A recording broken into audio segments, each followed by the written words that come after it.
Hello there, and this is quite exciting. We've got press any button to continue prompt. Now, before we get into this game, this is this is Subnautica, which I have got to say is 100% my favourite game of all time, just ever. I've got more than 400 hours in this game. I love it. So let's get right into it.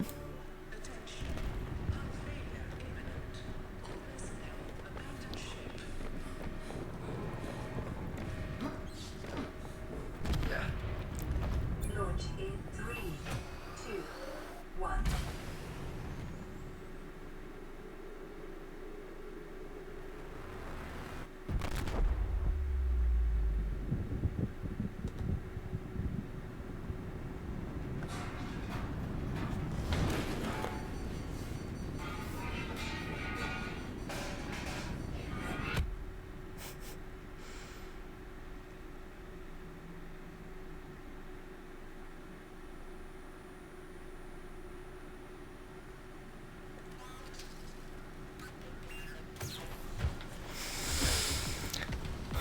Right.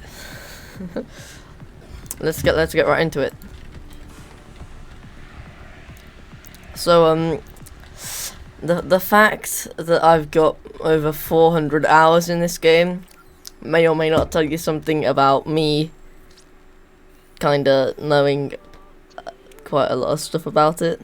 You have suffered minor head trauma. This is considered an optimal outcome. This PDA has now rebooted in emergency mode with one directive: to keep you alive on an alien world. Oh. Please refer to the data bank for detailed survival advice. Good luck. So yeah, in here we got some basic food and water, some flares, which I can never remember what those are useful for. We've got some solar cells, all of them are online surprisingly, and secondary systems, which we should probably fix. So here we've got the fabricator, which this is how we make 85% of things in this entire game. You've got resources, these are the resources. Sustenance, which is food and water.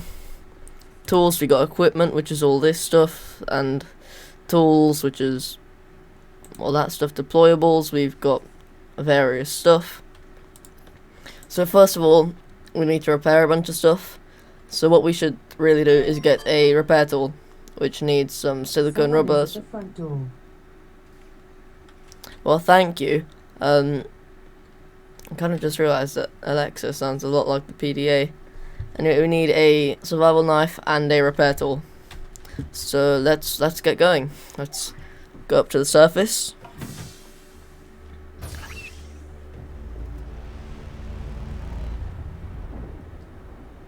Oh, that's a great spawn. Oh, this is an amazing spawn. We've got not Mars, we've got that moon there. This is, that right there, that is the centre of the map. That little tube coral sticking out of the ship, out of the water. And this is the big ship. We have, we're kind of close to it, to be honest. Not really, but, you know. So, yeah. That's the water. Let's get into the water.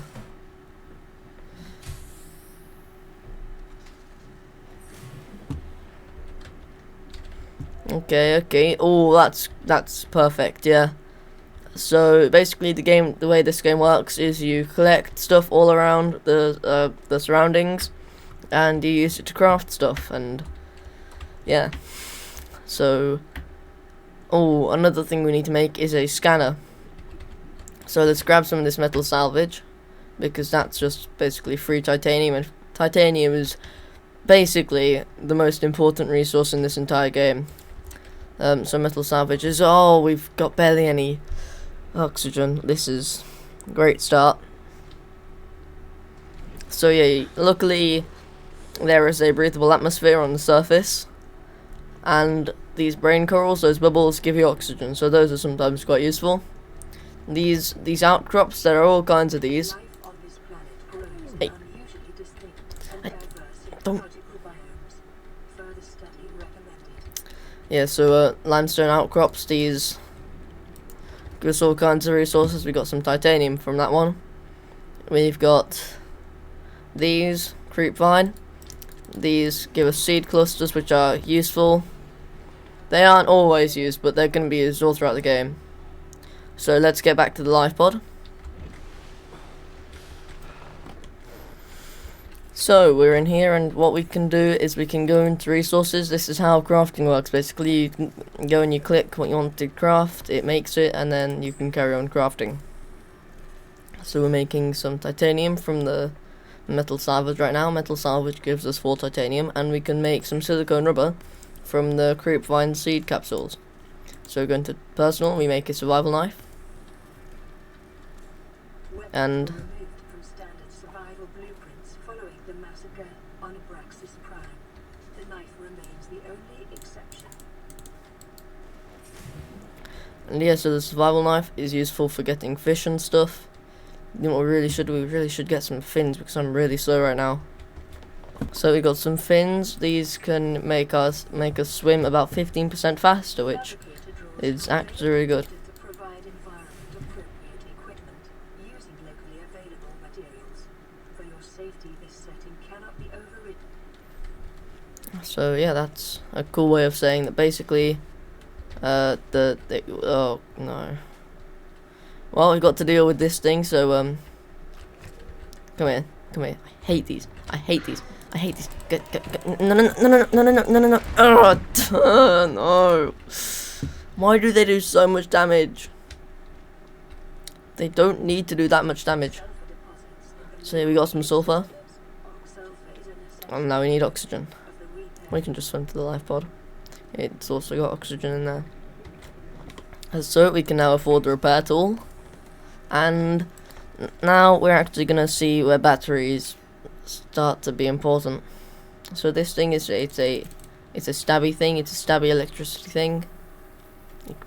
It says all weapons were removed apart from the survival knife, but I feel like this thing could kind of be used as all the smoke is being filtered away. I feel like this thing could be used as a weapon. We've got a message.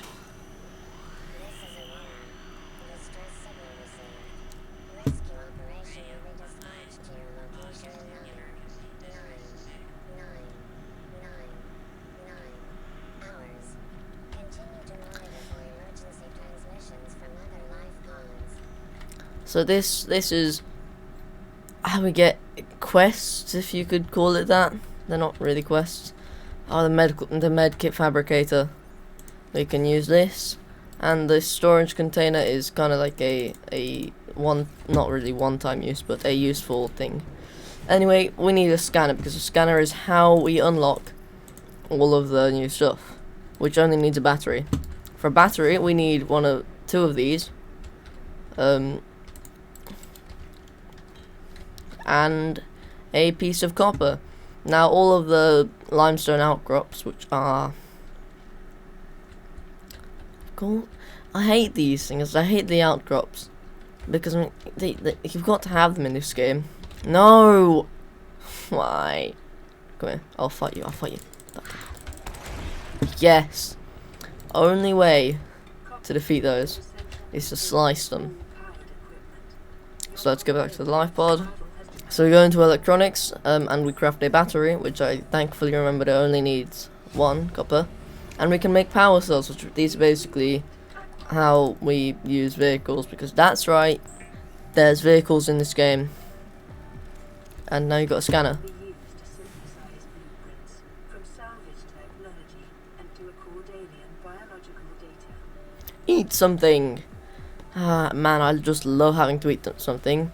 And this grav trap, these are very useful, because if you couldn't tell from the name, the grav trap, it kind of sounds like gravity trap. They are used to, like, they attract fish and they kind of trap them in this aura around them. Seagull line fragment, 1 out of 3. And 1 out of 2. Did they change it? Local radiation levels. Trend is consistent with damage to the Aurora's drive core sustained during planetary So take from that what you will, but the radiation coming from the Aurora, which is the big ship, is increasing. Also, these fish here, the bladder fish, these are quite useful because basically what they do is if you eat them raw, they take away a little bit of water, but they give you oxygen.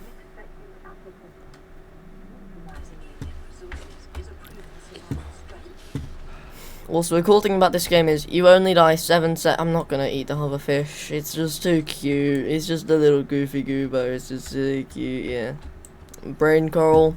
I just love to scan everything in this game. It's just so satisfying. And also sometimes it gives you new recipes. Also, these things, the peepers, are so annoying. I managed to start scanning one, but these are the best food. Somehow, after playing this game for quite a while, I've somehow managed to become basically a professional at catching these. But I remember the days when I used to spend ages chasing those around when I had barely any food left, and I'd end up starving because I couldn't catch one. But now I can just swim towards one and juke it into a wall or something.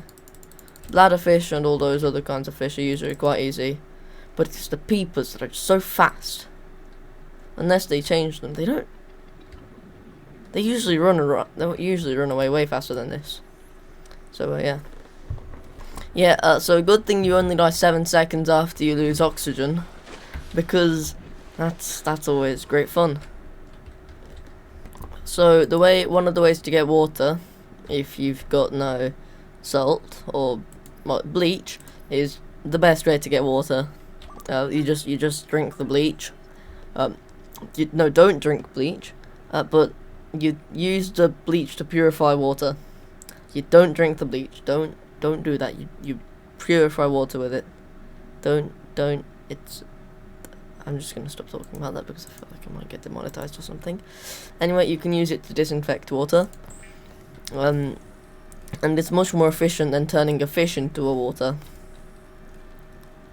So yeah, gonna make some water and then also make some food from the peepers, because peepers are so good. The fabricator cooks small organisms while disposing of the skeletal structure, bodily fluids, and internal organs, thus rendering them safe for human consumption.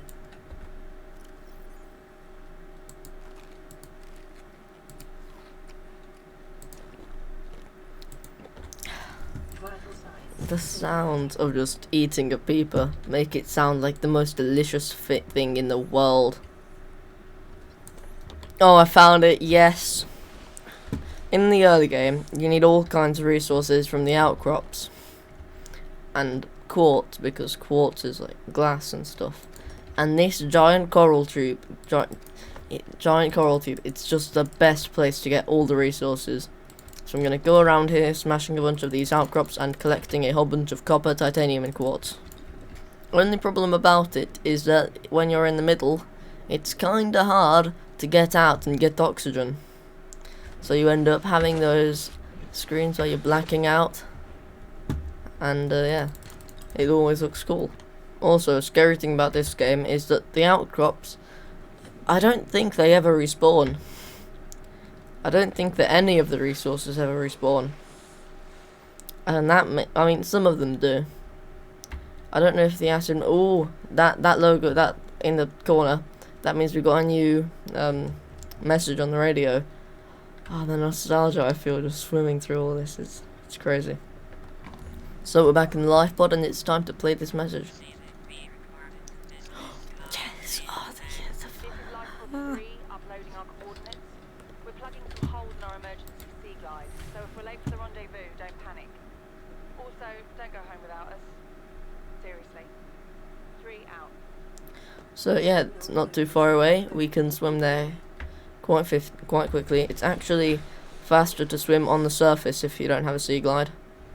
So that's what I'm going to be doing. So we're approaching the life pod. It is right there. Now you might notice it's not floating on the surface like our life pod. And you might also notice it's got a few holes in it. And you might also notice there's no one in here.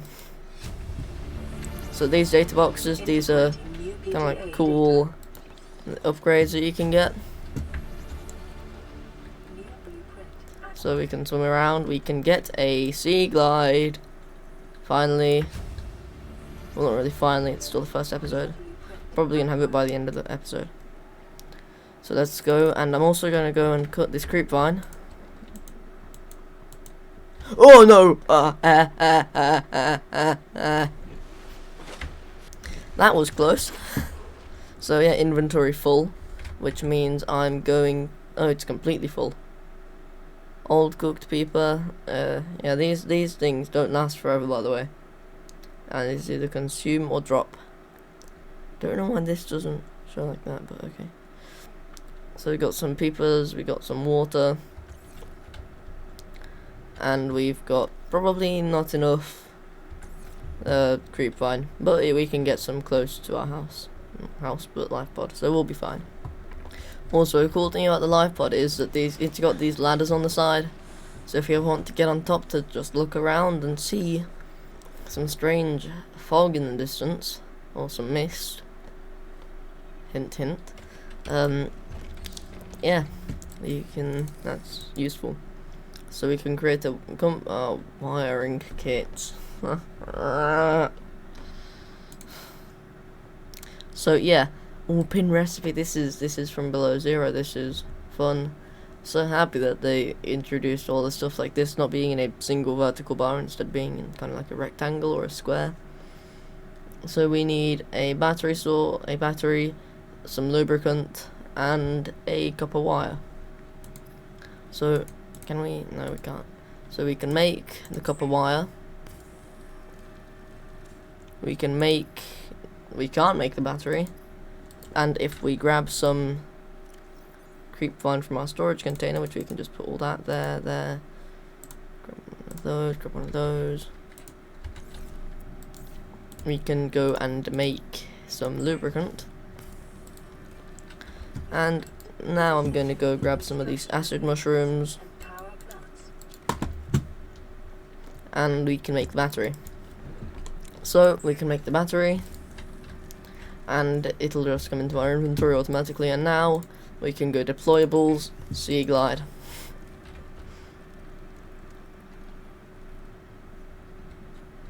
My inventory is full, isn't it?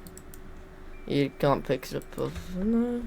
Was I just standing too far away from it? I always press escape to fix it that. For your safety, please pack supplies for long journeys and stay within 5 kilometers of the nearest life pod or habitat. Good on that. Stay within 5 kilometers of the nearest life pod or habitat. We won't have to worry about that since this map is only 2 kilometers by 2 kilometers. So yeah, we'll be fine. Anyway, so Sea Glide, what it does is it just makes you go faster. It's also got a cool map, which can be used to see where there's a cave. A big cave by the looks of it, although that might just be the coral tube. Big one. Or not. Because this looks like a cave.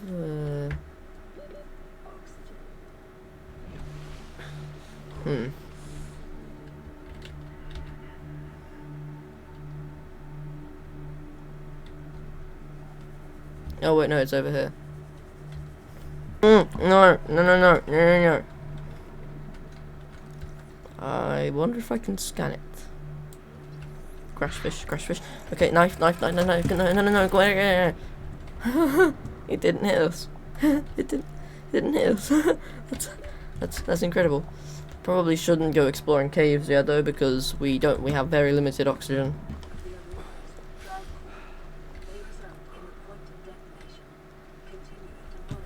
So basically what it just said was